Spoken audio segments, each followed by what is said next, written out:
Silakan pimpin berdoa. Semua siap. Doa mulai.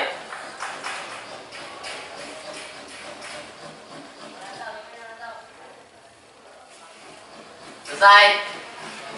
Beri salam. Assalamualaikum warahmatullahi wabarakatuh. Anak-anak semua selamat pagi. Pagi. Kita sebelum pembelajaran kita mulai, Bapak mau menjaga kehadiran kalian semua ya. Ada Manggala? Apa? Mana? Ada Sunat? Adik Kiki? Angkat tangan buat. Adik Purnomo? Agus Lianto? Ahmad Abu Bata? Haji Andrea? Angga Sapriadi? Asyad Ridwan Gunawan? Aslen Ramadhani? Dedi Alpandi? Pak Alpan, ada surat lagi? Febri Ariandi? Ilman Syah? Jonathan? Emri Kimafira? Muhammad Syafi'i? Coba perhatikan. Alhamdulillah kita di pagi hari ini selalu diberikan kesehatan oleh Allah Subhanahu wa taala. Dan kita berjumpa lagi, kita melanjutkan pembelajaran yang kemarin. Jadi pembelajaran kita pagi ini, kita standar kompetensi yang harus kita buat adalah pembelajaran mulok atau muatan lokal. Pada dasarnya muatan lokal itu adalah menyesuaikan daerah masing-masing. Karena kita di daerah Jambi, ukiran betung yang sekarang kembang kempis, ada yang laku kadang enggak. Kadang ada minat dan enggak, karena tidak dikelola dengan baik, maka kita alihkan mulok itu menyesuaikan keinginan masyarakat. Paham anak-anak ya? Kemarin sudah disepakatan, muatan lokal kita pemanfaatan limbah potongan kayu yang ada di dunia usaha. Kemarin kita sudah saya kasih tugas masing-masing dan kita sudah penjajakan limbah-limbah potongan kayu di dunia usaha yang di lingkungan Kabupaten Batanghari yang berdekatan dengan sekolahan kita ini. Paham ya? Jadi potongan limbah itu kita ambil, kita izin kepada pimpinan dunia usaha, kemudian kita bawa ke sekolah. Ya, di sekolah yang sudah kita kumpulkan kemarin ya. Jadi gambar yang kita buat atau limbah yang kita pakai nanti, kita buat kerajinan yang bermanfaat untuk konsumen masyarakat khususnya di lingkungan keluarga. Contoh, kita membuat centong macam ini. Centong kecil yang berkaitan dengan ibu rumah tangga. Kalau kerajinan betung yang kita buat kemarin memang kurang diminati lagi oleh masyarakat karena satu untuk hanya asbak rokok. Karena rokok sekarang dilarang rokok itu nak ya. Makanya kurang peminatnya untuk membeli asbak rokok. Kita alihkan muatan lokal itu sesuai dengan kebutuhan masyarakat. Nah, kebutuhan masyarakat itu terutama kita cetak kemarin, kita membuat kerajinan peralatan ibu-ibu rumah tangga, yaitu pemanfaatan limbah, membuat centong macam ini, codel, kemudian untuk telenan atau irisan bawang dia, kemudian macam ini bentuknya, contoh pemanfaatan limbah yang sudah kita buat itu, atau yang macam ini, kemudian gambarnya, media yang kita gambar, ini. Jadi limbah kayu yang kita ambil di dunia usaha kemarin, kalau seperti ini contohnya, jadi ini kita sesuaikan dengan kayunya yang ada. Boleh yang kayu macam ini, berarti kita buat centang yang codel macam ini, gitu ya. Atau dalam gambar macam ini. Kalau gambarnya kita buat macam ini, jadi kita bentuk gambar langsung praktek polanya. Paham anak? Kemudian kalau yang agak lebar, kita buat telenan yang besar ini, gitu ya. Paham semua? Jadi mulak muatan lokal kita buat kerajinan kecil yang bermanfaat untuk masyarakat. Nanti pasarnya sudah kita penjajakan kemarin, kita sudah kerjasama dengan apa itu namanya, mal-mal kecil atau mal yang besar di Provinsi Jambi ini. Nanti kita buat pasarannya kerjasama melalui ekspedisi yang ada. Paham ya? Ada pertanyaan? Silakan. Tegas dengan siapa namanya? Angga ya? Silakan Angga, bagus ada kan? Kan ini dari limbah produksi kayu Pak. Ya? Ya, apa gambarnya tuh apa seperti itu terus apa beda-beda polanya? Oke, ini pertanyaan kawanmu yang bagus. Silakan duduk kembali. Jadi pertanyaan kawanmu ini sangat bagus sekali. Limbah ini sesuai dengan gambar yang buat Bapak ini terus atau beda-beda polanya? Baik, pertanyaan yang sangat bagus. Jadi limbah yang sudah kita ambil kemarin, Bapak ucapkan tadi bahwa pengolahan limbah itu kita sesuaikan dengan bentuk kayu yang ada. Ya, tapi itu bermanfaat, yang penting bermanfaat untuk konsumen keluarga, khususnya ibu-ibu yang akan menggunakan di dapur rumah tangga misalkan ya. Kalau bentuknya macam ini kita buat codel kecil yang bentuknya macam ini, gitu ya. Bentuknya macam ini, menyesuaikan kayunya. Kalau bentuknya limbahnya macam ini contoh limbah macam ini nanti kita hitam dulu di bagian praktek kerja bangku, baru kita bentuk yang menyesuaikan ini apa? Misalkan bentuk macam ini. Jadi tidak menutup kemungkinan bentuk kayu itu tidak harus seperti yang Bapak ini contoh saja. Jadi bisa dibuat penumbuk juga bisa, penumbuk. Yang modelnya gini enggak? Kalau kayunya segi 4 ini ya, kalau kayunya segi 4 macam ini berbentuk balok macam ini kita buat penumbuk untuk, kan ibu-ibu itu ada penumbuk untuk penumbuk bikin sambal kacang itu. Jadi kita buat penumbuk macamnya macam ini, gitu ya. Jadi penumbuk kita buat macam itu, bentuknya yang jelas, kemudian kita hapus contohnya. Jadi bentuknya ceking, dibuat penumbuk macam ini.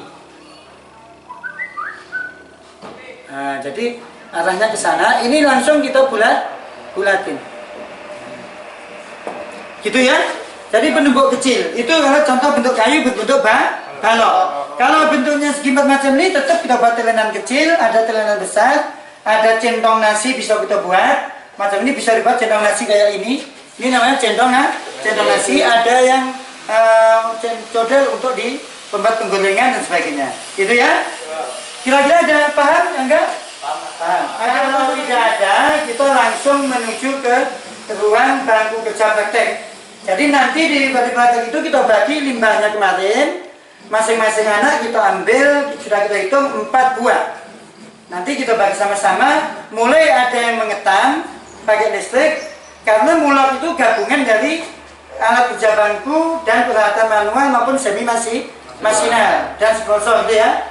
Jadi kita bagi nanti tugasnya, ada yang mengetam, ada yang membuat bola pakai pensil, ada yang mengatam manual, ada yang pakai alat tangan listrik. Ada pertanyaan lagi? Kalau tidak ada, silakan kita menuju ke ruang praktek. Nanti sebelum ruang praktek, akhir pelajaran kita lakukan lagi pakai komputer kita manfaatkan, kemudian kita perawatan alat. Paham semua ya? Seperti biasanya. Silakan menuju ke ruang praktek.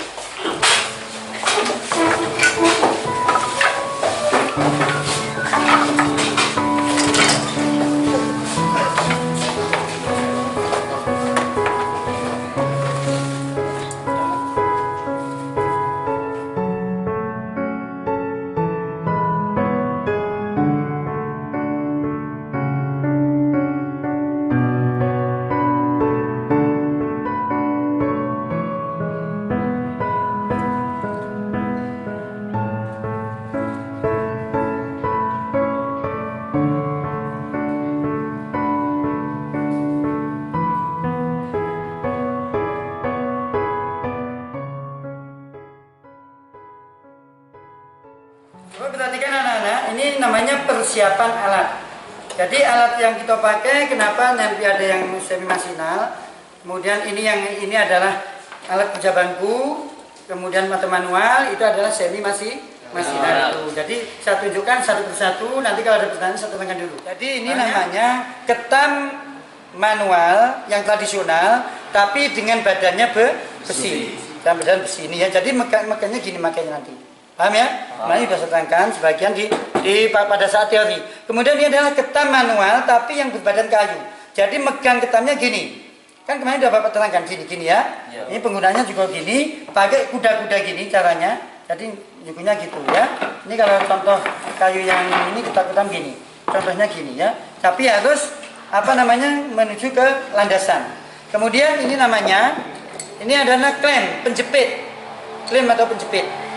Ini dijepitkan pada untuk bangku kerja. Karena apa? Benda kerja itu harus kuat pada saat kita kerjakan. Kalau tidak kuat dia lari-lari untuk menjepit. Kemudian ini namanya gergaji manual, tapi gergaji potong. Ada namanya gergaji manual yang belah. Ambil itu, ambil ini Ridwan. Nah, ini belah. Jadi beda matanya kemarin sudah terangkan. Kalau ini miring-miring 45 derajat, ini adalah belah. Kalau sudutnya 15 derajat itu adalah ketam menyudut dua sisi, ini gergaji potong.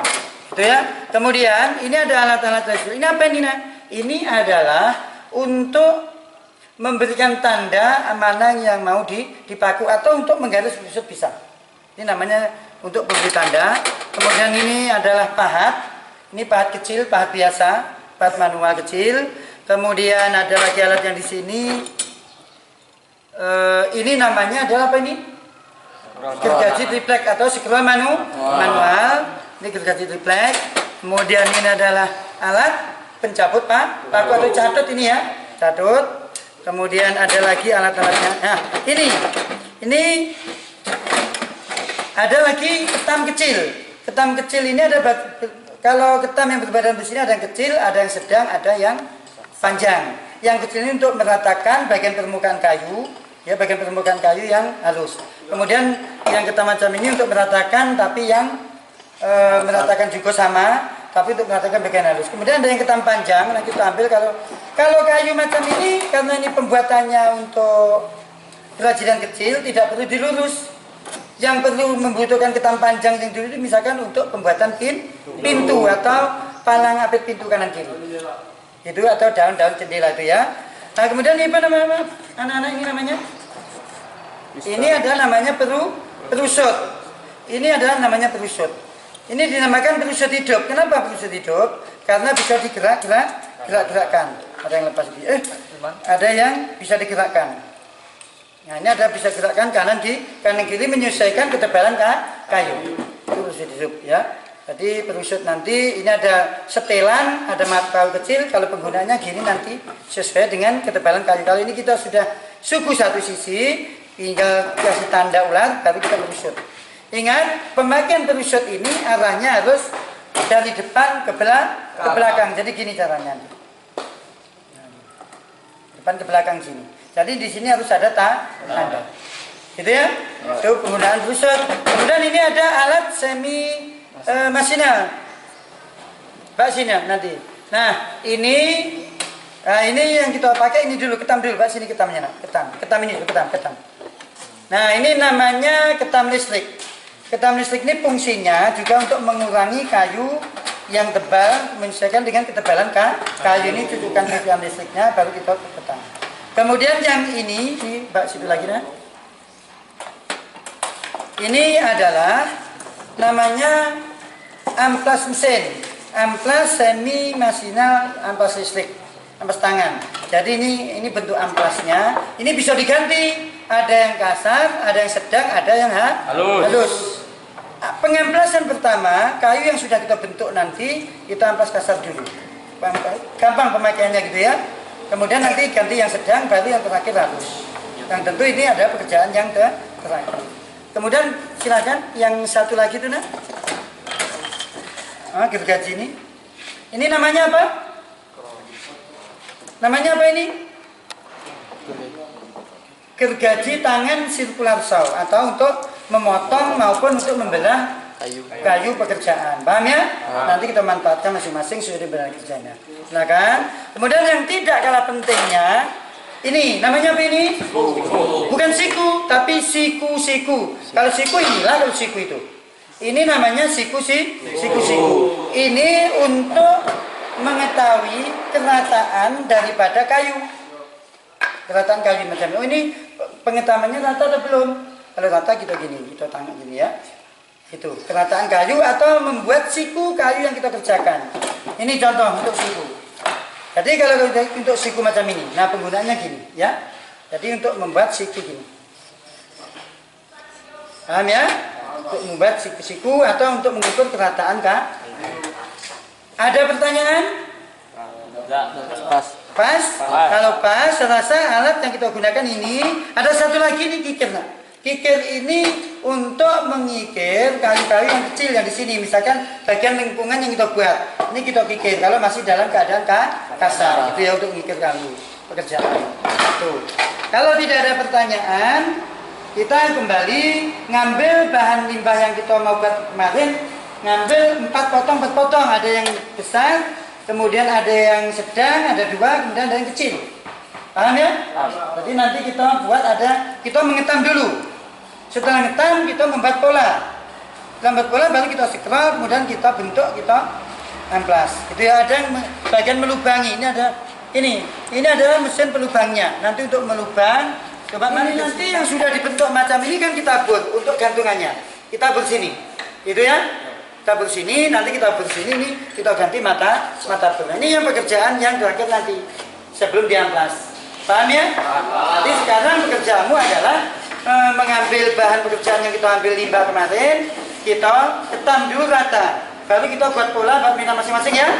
Penanya menyesuaikan gambar atau bentuk kayu. Paham? Paham. Oke, kita mengambil bahan, menuju ke bahan, ngumpul lagi, kita ambil megang masing-masing, kita buat kayunya. Paham ya? Silakan menuju ke bahan kayu, kita persiapan bahan. Ya,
Sama ini ya.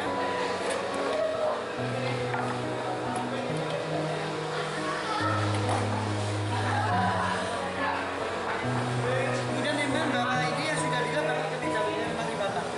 Dari sini tadi.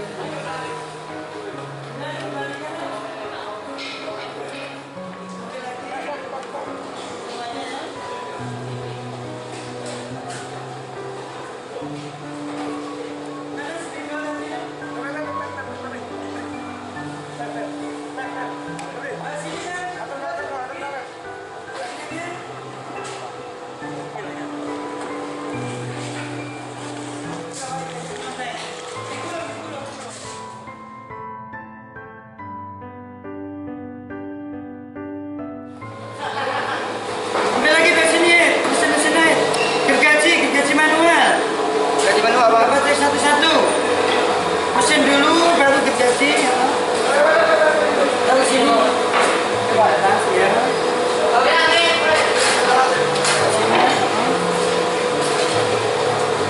Dan gergaji taruh sini.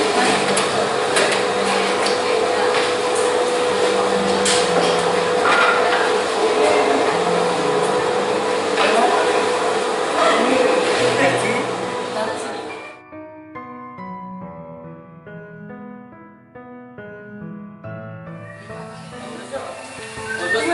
Di sini, nanti kan itu. Oke, jadi gini-gini.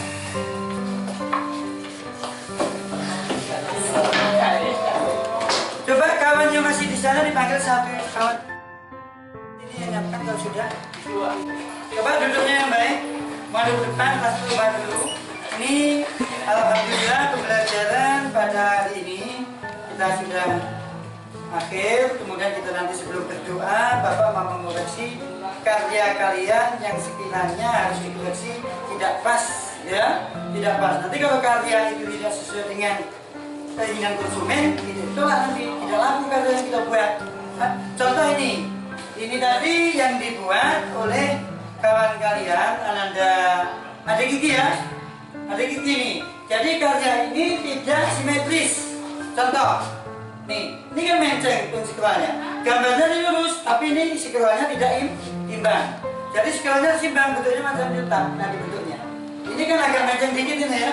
Jadi nanti perlu dibentuk ulang, digambar ulang, ya, digambar ulang, dipaskan, baru di-scroll lagi besok. Digambar ulang gini. Jadi bentuknya harus dipaskan, scroll lagi. Ada gigi mana? Nah, nanti dipaskan dia, paskan. Kemudian ini karya yang dibuat oleh Elmansa. Mana Elmansa? Nah, punya Elmansa ini memang ini dengan memakai senario jigsaw. Jigsaw itu karena matanya lebar agak susah, jadi harus dipotong ringan dulu.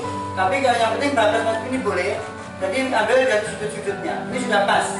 Bagus ini bentuknya. Cara kerjanya sudah pas karena jigsaw itu tidak boleh belok-belok terlalu kecil. Dia makannya lurus-lurus. Beloknya agak langsam bisa, gitu ya. Nah ini tinggal lanjutkan besok minggu depan. Ya. Kemudian karya yang sudah jadi ini contoh. Tidak salah dari Ananda siapa tadi? Jonathan sama siapa ini ya? Ini, jadi ini ngebuatnya oleh akupaten tidak pas tengah bor. Ini fungsinya untuk apa? Fungsinya adalah untuk gantungan setelah dipakai itu ya, gantung. Ini cuman pengamplasan yang belum. Nanti terakhir kita finishing terakhir pakai amplas ingat, amplas kasar, amplas sedang, dan terakhir halus. Ini bentuk yang sudah jadi macam ini. Ini satu juga, nanti ini harus dibuat juga ya untuk gantungan tetap ada. Ada pertanyaan? Nah, kalau tidak ada pertanyaan karena jamnya sudah selesai akhir pelajaran. Kemudian mungkin hari ini sebelum kita tutup, karena jam habis, kita langsung berdoa ya. Doa nanti mudah-mudahan kita diberi keselamatan dalam perjalanan menuju ke rumah masing-masing. Sukses SMK. Bisa. Mudah-mudahan sukses. Sampai ketemu besok. Mudah-mudahan kita diberi kesehatan oleh Allah Subhanahu Wa Taala. Silakan pimpin berdoa ketua kelasnya. Wah, siap. Doa mulai.